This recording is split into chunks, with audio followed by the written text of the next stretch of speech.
po ng isang kwento. Tama na. Gabi na eh. Tulog ka na, ha? Sige po, kiss na lang po.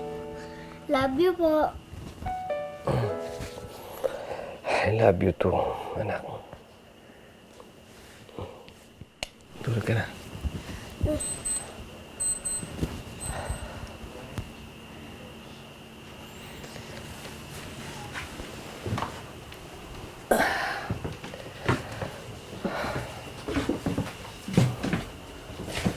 Jimmy,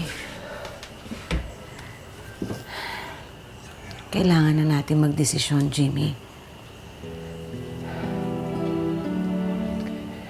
Hindi tayo nagkaroon ng anak na lalaki. Kaya si Vincent, parang sa yung junior ko.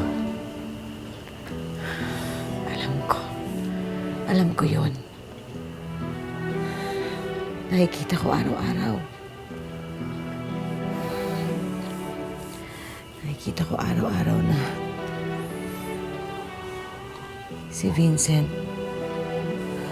ang naging malapit sa'yo sa lahat ng inalagaan natin. Kung mahal ko si Vincent, mahal na mahal ko yan. Parang tunay na ito at turi ko sa kanya. Pero ayaw kong maging maramot. Ayaw kong isipin ng sarili ko. Kapag dito si Vincent, hindi ko sigurado kung anong buhay na maibibigay natin sa kanya. Matanda na tayo. Hindi na rin ako sigurado kung kaya pa natin silang pagtapos ito pag-aaral.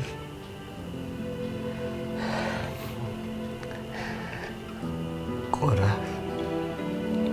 dito natin mapapakita ang tunay na pagmamahal. Huwag isipin ang nararamdaman natin para sa kapakanan ng bata. Yun ang tunay na pagmamahal. Alam ko mahirap, pero kailangan tayo magsakripisyo para kay Vincent,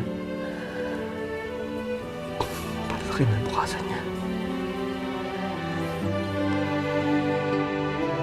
Bagamat ayaw nilang mawalay kay Vincent, nagdesisyon silang ipaubaya ang bata sa mag-asawang mas makapagbibigay ng magandang buhay sa kanya. Vincent, eto ang life book mo, ah. Nandiyan ang kwento ng buhay mo. Nandiyan din kami. Paglaki mo, galawin mo naman kami, ha? Opo, Tay. Hindi ba sabi ko sa'yo, susunduin ka ng mga magulang mo.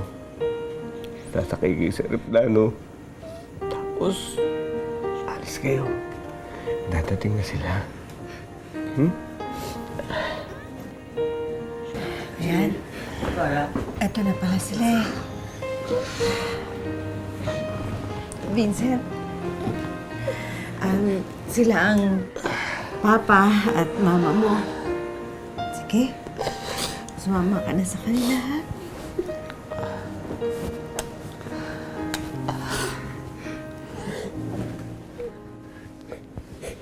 Papakabait ka, ha? Alis ka na. Isama ka na sa kanila. Bye-bye na. Bye-bye na. Sige.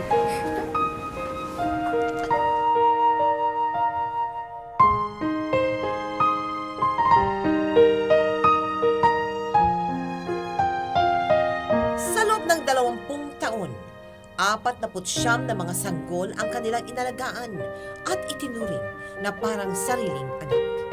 Hindi sila tumitigil sa pagbibigay ng pagmamahal sa mga batang walang pamilya. Kaya naman, nung taong 2000, pinarangalan sila bilang Most Outstanding Foster Parent.